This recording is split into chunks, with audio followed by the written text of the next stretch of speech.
جال کو لے لیں. دماغ میں شک تھا، حالانکہ حضور میں کوئی شک نہیں. ایک دن آ کے کہنے لگا کہ بتائیے میری مٹھی میں کیا ہے. تو نبی پاک صلی اللہ تعالی علیہ وسلم نے فرمایا اگر میں نے بتا دیا، کہنے لگا اگر آپ نے بتا دیا تو میں کلمہ پڑھ لوں گا.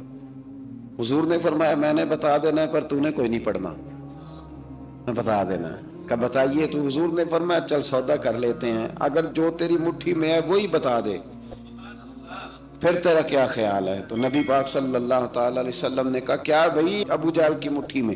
تو اس کی مٹھی میں کنکر تھے، کنکروں نے کلمہ پڑھنا شروع کر دیا. جب کنکروں نے کلمہ پڑھا، پتھر تھے وہ، انہوں نے کلمہ پڑھا.